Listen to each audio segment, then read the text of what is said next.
alasan mengapa Yesus naik ke sorga. Yang pertama saudara, Yesus naik ke sorga untuk menyediakan tempat bagi kita.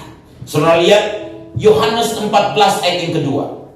Mari kita lihat Yohanes 14 ayat yang kedua. Alkitab berkata kepada kita begini, saudara-saudara. Di rumah Bapakku banyak apa? Tempat tinggal. Jika tidak demikian, tentu aku mengatakannya kepadamu. Sebab aku pergi ke situ, kata Alkitab apa? Untuk menyediakan tempat bagimu. Saudara-saudara, Yesus naik ke sorga bukan sekedar pesiar ke sorga. Ya, bukan sekedar suka-suka dia naik ke sorga dipanggil Bapaknya, tapi ada maksud dia naik ke sorga. Yang pertama, apa maksud Yesus naik ke sorga? Alkitab menyatakan kepada saya dan saudara, untuk menyediakan tempat bagi saya dan saudara.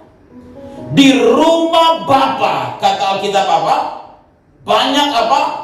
Tempat tinggal. Rumah Bapa yang digambarkan banyak tempat itu, saudara, kalau dalam bahasa Inggris disebut dengan mansion, artinya suatu tempat tinggal yang banyak ruangan-ruangannya, yang banyak kamar-kamarnya, yang banyak tempat-tempatnya. Saudara harus ingat begini, waktu Yesus naik ke sorga, dia tidak naik dengan roh, tapi dengan tubuh kebangkitan, tubuh kemuliaan. Ada daging kah? Ya, tapi tidak berdosa. Ada tulang kah? Ya, tapi gak makan tulang. Ada tulang seperti saya dan saudara tentunya, kira-kira begitu. Artinya dengan tubuh kemanusiaan dia naik ke sorga. Berarti ada satu tempat di mana dia menjejakkan kakinya dan berjalan-jalan di sorga, di sebuah wilayah yang disebut dengan kerajaan sorga. Nah, ketika kita berkata di rumah Bapakku banyak tempat tinggal, maka Alkitab mau menggambarkan kepada saya dan saudara bahwa sorga yang pertama adalah rumah Bapa.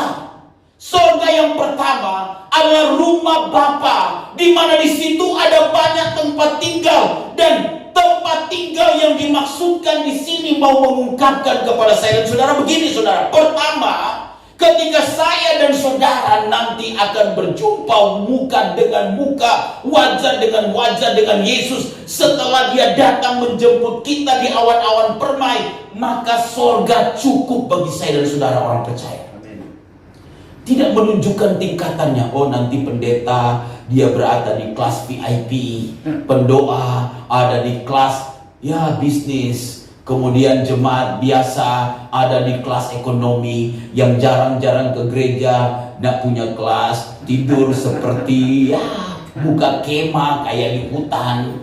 Tidak begitu, saudara-saudara. Sorga menunjukkan suatu tempat, bukan sekedar suasana, bukan sekedar kondisi. Sorga juga adalah kondisi, sorga adalah suasana. Kata Alkitab, kerajaan Allah bukan soal makan dan minum, tapi soal kebenaran, damai sejahtera, dan sukacita yang dikerjakan oleh Roh Kudus. Tapi sorga bukan sekedar suasana bahagia, di mana saya dan saudara tidak ada rata tangis lagi di sorga. Kalau selama kita ada di dunia, kita kadang kala mengalami kekecewaan, kita kadang kala berderai air mata. Apa yang kita harapkan yang tidak menjadi kenyataan, kadang kala membuat kita kecewa. Beberapa orang Kristen mengalami kepahitan karena perjalanan yang panjang dia ikut Tuhan. Ada banyak masalah, ada pergumulan yang dihadapi. Dunia memang modelnya seperti itu. Tapi sorga yang dijanjikan Tuhan bagi saya dan saudara adalah sorga yang penuh dengan kebahagiaan. Tetapi bukan hanya persoalan kebahagiaan, bukan hanya persoalan suasana, tapi ada tempat di mana saya dan saudara akan berada bersama dengan Tuhan di sorga. Amin. Kata Alkitab, orang-orang yang meninggal di dalam Tuhan akan dikumpulkan bersama dengan dia di sorga. Kalau ada orang yang telah mendahului saya dan saudara sebagai orang yang kita kasihi, orang tua kita, papa, mama, oma, opa, kakak, adik, mereka telah berada di sorga bersama dengan Tuhan. Dan ketika Yesus berkata, aku menyediakan tempat bagimu di sorga, sudah ini menunjukkan sebuah tempat tinggal. Saudara harus ingat begini. Waktu Yesus datang kedua kali untuk menjemput gerejanya, menjemput saya dan saudara, kata kita begini, mereka yang meninggal di dalam Tuhan akan lebih dahulu dibangkitkan. Lalu saya dan saudara yang masih hidup itu akan diubahkan dengan tubuh yang baru. Yang meninggal dibangkitkan memiliki tubuh yang baru. Lalu kita yang masih hidup juga akan diubahkan dengan tubuh yang baru. Lalu menyongsong Tuhan di angkasa. Lalu kita akan dibawa bersama-sama dengan orang percaya yang lainnya ke sorga dengan tubuh kemuliaan yang sudah diubahkan. Sehingga ketika kenaikan Yesus mau memberikan kepada saya dan saudara sebuah alasan, Yesus naik ke sorga untuk menyediakan tempat bagi saya dan saudara di sorga. Saudara dan saya harus menyadari begini, memang rumah kita ini bukan di bumi. Tapi ada orang yang bilang begini, enggak apa-apa Pak, walaupun di bumi kita nggak punya tempat tinggal, yang penting di sorga kita punya tempat tinggal. Bukan berarti karena kita melihat sorga adalah tempat yang nyaman, lalu menghapus tanggung jawab yang harus kita kerjakan sebagai orang percaya selama kita ada di dunia ini. Tapi Alkitab mau mengarahkan kepada kita begini, kalau Yesus naik ke sorga untuk menyediakan tempat bagi saya dan saudara di sorga, maka yakinilah ada satu tempat yang lebih berbahagia yang Tuhan telah siapkan bagi saya dan saudara dibandingkan dengan di dunia ini yang banyak tantangan dan penderitaan. Ada satu tempat yang penuh sukacita, yang penuh dengan kebahagiaan yang Tuhan siapkan bagi saya dan saudara, melebihi tempat yang kita rasa nyaman di rumah di mana kita tinggal mungkin saudara-saudara. Dan itu yang harus menjadi fokus saya dan saudara. Kehidupan kekristenan harus mengarahkan pandangan dia kepada kekekalan yang memang Tuhan siapkan bagi dia sebagai orang percaya. Fokus kita adalah memandang Tuhan dalam kekekalannya, bahwa dia menyiapkan segala sesuatu yang terbaik dalam kekekalan bagi saya dan saudara. Amin saudara. Jika ini ada dalam hidup saya dan saudara, maka saya percaya sama seperti murid-murid, hidup mereka akan dipenuhi sukacita. Hidup saya dan saudara dipenuhi sukacita. Kenapa? Fokus kita pada kekekalan. Kita tidak melihat apa yang ada di hadapan kita semata-mata dalam pandangan jasmani yang hanya akan melemahkan kita. Karena itu Paulus berkata kepada kita begini, hidup kami adalah hidup karena percaya, bukan karena apa? Melihat. Saudara, coba kalau hidup kita semata-mata karena melihat, maksudnya dengan mata jasmani, yang kita lihat orang-orang yang menyebalkan. Ada banyak persoalan, ada banyak pergumulan. Karena itu hidup kita adalah hidup karena percaya. Kita memandang di dalam kekekalan nanti bahwa segala jerih lelah yang telah kita kerjakan selama kita ada di dunia, dalam kesetiaan kita mengiring Tuhan, kesetiaan kita melayani Tuhan. Dengarkan baik Bapak Ibu Saudara, itu tidak pernah akan sia-sia. Semua yang telah kita kerjakan dalam pelayanan tidak pernah sia-sia. Para pelayan, tim musik, tim pemuji yang telah melayani, dan kita semua mengambil bagian dalam kesetiaan kita mengerjakan pelayanan pekerjaannya yang dipercayakan bagi saya dan saudara. Kita pelajar setia sampai pada akhirnya, semuanya tidak pernah akan sia-sia. Tuhan akan mengganjar kita dengan mahkota yang Tuhan siapkan bagi saya dan saudara.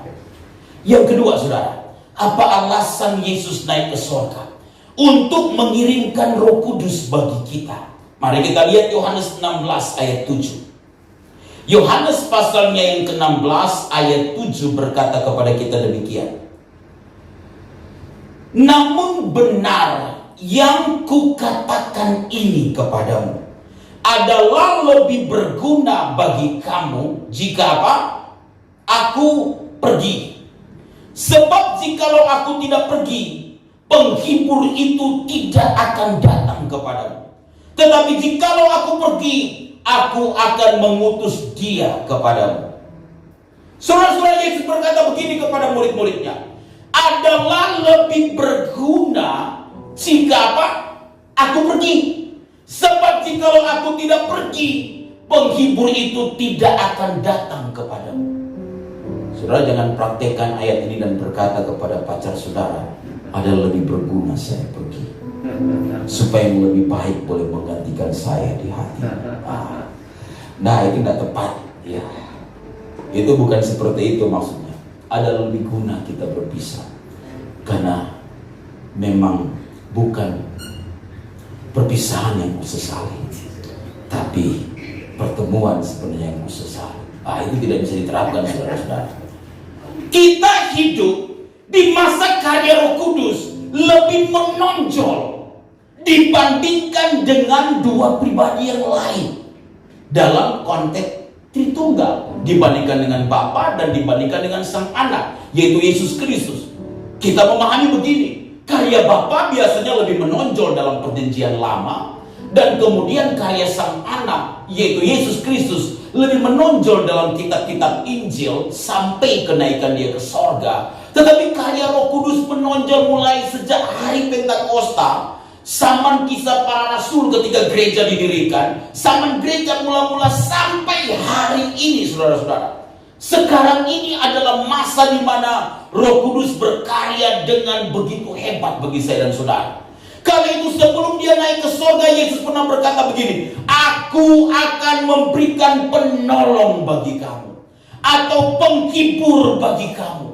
Parakletos, penolong atau penghibur yang akan diberikan Tuhan Yesus kepada saya dan saudara, yaitu Roh Kudus. Untuk apa? Berdiam di dalam diri saya dan saudara. Kalau Yesus tidak pernah naik ke surga, maka Roh Kudus tidak mungkin akan dicurahkan. Karena itu Yesus berkata, adalah lebih berguna jika aku pergi. Karena kalau aku pergi, maka Roh Kudus akan kukirimkan bagimu.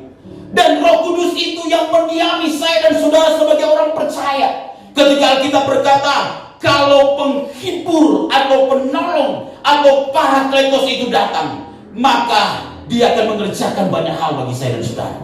Saudara, tahukah kita bahwa Roh Kudus ada di dalam hati saya dan saudara? Dia berdiam di dalam hati saya dan saudara. Dia menjadi penolong bagi kita semua. Dia parakletos. Parakletos itu artinya begini, sekutu yang menghibur, sekutu yang menolong, atau pengacara yang membela perkara. Artinya begini, saudara, kalau Roh Kudus ada di dalam diri saya dan saudara, maka kita harus menyadari selama kita ada di dunia ini, kita tidak pernah sendiri loh, saudara. Saya nggak tahu kapan terakhir saudara mengalami saat-saat yang rumit, saat-saat yang sulit, dan Roh Kudus dalam hati saya, dalam hati saudara berbicara kepadamu, kamu nggak pernah sendiri. Aku ada bersama dengan kamu. Saudara, kekristenan itu bukan sekedar teori. Kekristenan bukan sekedar mengakui Yesus adalah Tuhan dan mempercayai karya-karyanya dan karya Roh Kudus di dalam kehidupan gereja orang percaya. Tapi kekristenan harus mengalami perjumpaan dengan Tuhan. Kekristenan harus mengalami bagaimana dia berjalan day by day, hari demi hari, dalam pimpinan Roh Kudus dalam kehidupan dia bersama dengan Tuhan. Kekristenan harus mengalami bagaimana ketika dia mengalami hal-hal yang tidak mengenakan, Roh Kudus menuntun dia untuk melakukan hal-hal yang berkenan kepada Tuhan. Amin, saudara. Roh Kudus itu menjadi parakletos bagi saya dan saudara.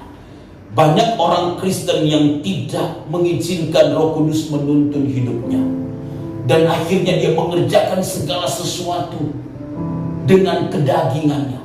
Maka saudara bisa menemukan ada banyak pelayan, ada banyak hamba Tuhan termasuk jemaat kadangkala menjadi boring ikut Tuhan, kadangkala menjadi bosan melayani Tuhan. Saudara menemukan banyak orang yang kadangkala mengikuti kata hatinya. Semua tergantung suasana hati. Saudara bisa menemukan ada orang-orang dia bisa menggebu-gebu karena suasana hatinya lagi baik, suasana hatinya lagi normal, suasana hatinya lagi diperhatikan dengan orang-orang yang dia kasih, maka dia akan melayani tanpa disuruh pun dia melayani. Tapi sudah bisa menemukan ada orang-orang yang disuruh pun, bahkan Tuhan suruh dia bilang, ganti yang lain Tuhan, karena hatiku lagi galau dongkol. Pernahkah saudara menemukan hal tersebut? Karena orang Kristen berjalan dengan kekuatan dia sendiri, orang Kristen berjalan dengan kedagingan dia sendiri. Dia memikul masalah dengan memandang dengan cara dia sendiri. Seharusnya saya dan saudara mulai meninggalkan cara-cara yang keliru Di era yang dimana saya dan saudara hanya berjalan dengan apa yang kita pandang baik, apa yang kita pikir baik, kita harus berdoa dan bertanya kepada Roh Kudus, apa yang Roh Kudus mau dalam hidup kita untuk kita kerjakan, apa yang Tuhan mau. Biarlah Tuhan yang menuntun perjalanan kita, mengiring dan melayani Tuhan. Kita tidak bekerja dengan kekuatan kita sendiri, kita tidak melayani dengan kemampuan kita sendiri, dengan keterampilan kita sendiri. Itu semua akan membosankan sekali. Itu semua hanya akan membuat kita menjadi letih. Tapi kalau kita berjalan dalam pimpinan Roh Kudus, bergantung pada karya Roh Kudus, saudara akan menemukan, dia akan mengiluminasi saya dan saudara, memberikan penerangan bagi saya dan saudara, untuk membuat saya dan saudara mengerti apa yang dia mau untuk kita kerjakan, sehingga roh kita tetap akan bernyala-nyala untuk dia. Amin, saudara. Banyak orang bisa berhenti melayani, banyak orang bisa berubah fokus. Kenapa, saudara? Dia mengabaikan Roh Kudus yang ada dalam diri dia, yang bisa menuntun dan berkaya bagi dia untuk melakukan perkara-perkara yang besar dalam hidup dia. Saudara-saudara, kita harus kembali seperti pada zaman gereja mula-mula, di mana kita harus berjalan dalam pimpinan Roh Kudus. Roh Kudus yang harus menuntun saya dan saudara. Karena itu kalau saudara melakukan sesuatu doa, tanya Tuhan apa yang Tuhan mau. Saudara yang masih muda, kalau pacaran jangan sebentar, jangan sepintas kelihatan cantik, ganteng dan berkata dia dari Tuhan. Belum tentu saudara dia dari Tuhan. Jangan-jangan dia dari setan, yang hanya akan membuat saudara jauh dari Tuhan. Kenapa? Semua yang dari Tuhan akan melekatkan kita dekat pada Tuhan. Amin, saudara. Semua yang dari Tuhan akan membawa kita semakin mengasihi Tuhan. Jika apapun yang kita kerjakan hari ini, apakah tugas kita, pekerjaan kita, usaha kita, bahkan pelayanan kita sekalipun, jika itu membawa kita jauh dari Tuhan, jika itu membuat hubungan kita dengan Tuhan menjadi renggang, tidak ada doa lagi, tidak ada persekutuan lagi, tidak ada firman yang kita ciptakan dalam perjalanan kita sebagai kedisiplinan rohani kita di dalam Tuhan, maka jangan-jangan yang kita kerjakan bukan berasal dari Tuhan, tapi berasal dari pikiran kita sendiri, tapi berasal dari kedagingan kita sendiri. Amin, saudara. Karena semua yang dari Tuhan akan membawa kita mendekatkan diri kita kepada Tuhan. Karena semua yang dari Tuhan akan mengubah karakter saya dan saudara. Tapi yang bukan dari Tuhan hanya akan membawa kita jauh dari Tuhan. Dan karakter kita akan semakin buruk. Karakter kita akan menjadi pemberontak. Karakter kita akan menjadi orang yang sulit diatur. Karakter kita hanya akan berjalan dalam pikiran kita yang kita pandang baik dalam hidup saya dan saudara. Kekristenan harus bersedia berubah, saudara-saudara. Dan kita bisa berubah kalau kita membuka hati untuk Roh Kudus menuntun saya dan saudara. Amin, saudara. Dan saudara, perubahan itu harus nyata dalam hidup saya dan saudara. Kekristenan itu akan berdampak kalau seperti murid-murid mengizinkan Roh Kudus yang dicurahkan bagi mereka, mengubah mereka, menuntun mereka, sehingga mereka betul-betul boleh mengalami perjumpaan dengan Roh Kudus yang membawa mereka kepada betul-betul kesenangan dan kesukaan mencintai dan mengasihi Tuhan di dalam kehidupan mereka, saudara-saudara. Ini harus ada dalam hidup saya dan saudara. Amin. Yang ketiga, saudara-saudara, apa alasan Yesus naik ke sorga? Yesus naik ke sorga karena dia ingin memberikan sebuah tugas yang mulia bagi saya dan saudara. Ada tugas yang mulia yang Tuhan percayakan bagi kita. Perhatikan Matius 28 ayat 19 dan 20. Mari kita lihat Matius pasal 28 ayat 19 dan 20. Alkitab berkata kepada kita begini. Karena itu pergilah, jadikanlah semua bangsa muridku, dan baptislah mereka dalam nama Bapa dan Anak dan Roh Kudus, dan ajarlah mereka melakukan segala sesuatu yang telah kuperintahkan kepadamu, dan ketahuilah, aku menyertai kamu senantiasa sampai kepada akhir zaman. Kalau kita mundur ke ayat 16, ayat 17, ayat 18, saudara akan menemukan bahwa ungkapan Yesus ini diberikan kepada murid-muridnya sebelum dia naik ke surga. Ketika murid-murid melihat dia, mereka menyembah dia. Kemudian kata Alkitab, Yesus berkata kepada mereka, kepadaku telah diberikan segala kuasa di sorga dan di bumi. Karena itu pergilah, jadikanlah semua bangsa muridku, dan baptislah mereka dalam nama Bapa, Anak dan Roh Kudus, dan ketahuilah, aku akan menyertai kamu senantiasa sampai kepada akhir zaman. Saudara-saudara, Tuhan memberikan tugas yang mulia dan khusus bagi murid-muridnya dan bagi saya dan saudara. Sebelum dia naik ke sorga, apa tugas yang mulia itu, saudara? Apa tugas yang khusus itu? Membawa kabar baik kepada setiap orang. Tuhan memanggil saya dan saudara untuk apa? Menjangkau jiwa-jiwa yang terhilang. Gereja telah kehilangan semangat misi ini. Orang percaya telah melupakan tugas yang mulia ini, yaitu apa? Bersaksi, menjangkau jiwa-jiwa. Saudara-saudara, ini yang disebut dengan The Great Commission, amanat agung. Tuhan memberikan kesempatan yang sama kepada kita yang telah percaya kepadanya. Apapun latar belakang kita, tidak peduli betapa hancurnya hidup kita sebelumnya, betapa rusaknya hidup kita sebelumnya. Apakah kita orang-orang yang berpengaruh, ataukah orang-orang yang biasa-biasa saja? Apakah kita orang yang berpengalaman, ataukah orang yang tidak punya pengalaman? Apakah kita orang yang terpelajar atau tidak terpelajar? Tuhan memberikan kita kesempatan yang sama untuk apa? Menjadi alat di tangan Tuhan, menjangkau jiwa-jiwa yang terhilang. Saya tidak tahu kapan saudara berbicara tentang Yesus kepada orang lain, apakah itu lewat hidup kita atau lewat perkataan kita. Saudara-saudara, Alkitab berkata kepada kita, ladang sudah menguning dan siap untuk dituai. Tuaian itu banyak kata Alkitab, tapi pekerja itu sedikit. Yesus naik ke sorga, memberikan sebuah amanat, tugas yang mulia bagi gerejanya, bagi saya dan saudara. Untuk apa? Menjangkau jiwa-jiwa yang terhilang. Saudara-saudara, mari mulai hari ini berdoalah minimal untuk satu orang. Setiap bulan engkau doakan itu, agar orang itu bisa kenal Tuhan, agar orang itu bisa diselamatkan.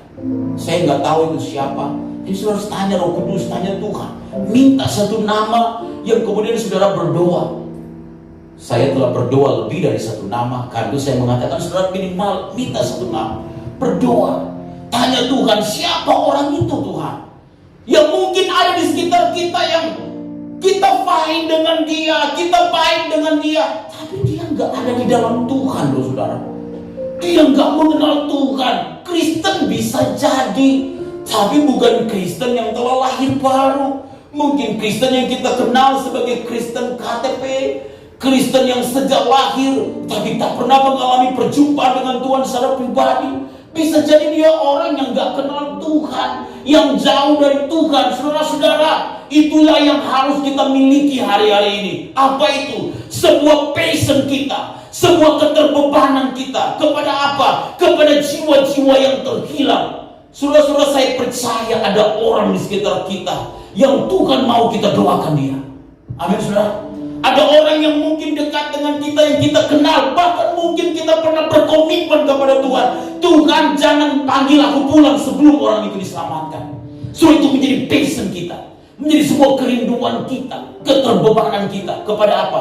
Jiwa-jiwa yang terhilang. Gereja kehilangan semangat untuk memberitakan Injil ini. Tahukah saudara, Yesus naik ke surga untuk apa? Memberikan tugas yang mulia kepada saya dan saudara. Karena itulah Kisah Rasul 1 ayat 8 berkata, tetapi kamu akan menerima kuasa kalau Roh Kudus turun ke atas kamu, dan kamu akan menjadi saksiku di Yerusalem, di Yudea, di Samaria, bahkan sampai ke ujung bumi. Saudara-saudara, Tuhan mengajar kita untuk apa? Menjadi saksi. Seringkali bukan bersaksinya yang penting, tapi hidup kita harus menjadi saksi. Kamu akan menerima kuasa kalau Roh Kudus turun ke atas kamu, dan kamu akan menjadi saksiku, kata Alkitab. Bukan bersaksi. Jadi hidup kita ini yang perlu menjadi surat Kristus yang terbuka, yang bisa dibaca oleh banyak orang. Mari kita minta itu kepada Tuhan. Minta apa? Berikan aku passion Tuhan, berikan aku keterbebanan. Untuk apa? Mencampur jiwa-jiwa yang terhilang. Saya nggak tahu apa yang saudara rindukan, tapi minta kepada Tuhan. Minta Tuhan, berikan aku satu nama untuk aku doakan dia. Berikan aku satu nama untuk aku jangkau dia di tahun ini, satu saja. Itu harus kita miliki, saudara-saudara. Dan itu harus menggerakkan kita untuk melakukan penginjilan. Supaya apa? Ada banyak jiwa yang diselamatkan.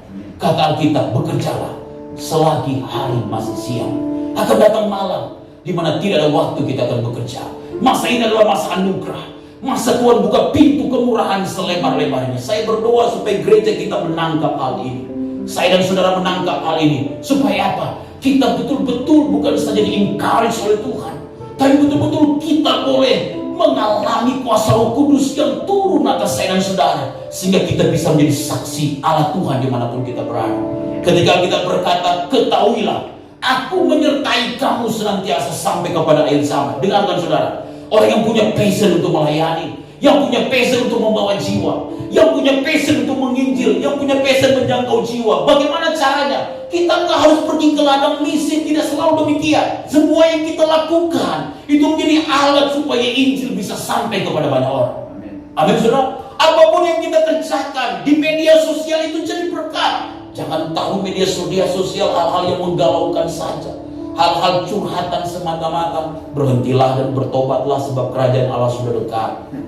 Ya, tak perlu saudara tahu hal-hal yang hanya membuat orang tahu kegelisahan hatimu, kegalauan hatimu, dan kehebatanmu. Kalau makan harusnya berdoa, sekarang terbalik. Orang makan dia foto. Harusnya makan berdoa, tapi makan di foto. Ya, kalau dia taruh di FB dia lagi berdoa, lagi sebelum makan tidak apa-apa. Tapi jangan hanya tahu makanan dan segala menunya, dan orang tidak melihat saudara berdoa. Saudara harus menjadikan semua sarana itu untuk apa? Menjangkau jiwa-jiwa. Amin, saudara. Dan itu harus ada dalam hidup saya dan saudara. Inilah gaya kekristenan yang semestinya dikembalikan kepada kita. Kita perlu menanggalkan dan meninggalkan segala sesuatu yang menghalangi supaya orang bisa kenal Tuhan. Kadang-kala kita menghalangi orang datang pada Tuhan. Saudara, biarkan Tuhan mengubah kita. Amin. Supaya apa? Kita bisa membuat orang datang pada Tuhan. Kita tidak membuat orang tersambung, tapi lewat kita orang semakin dekat dengan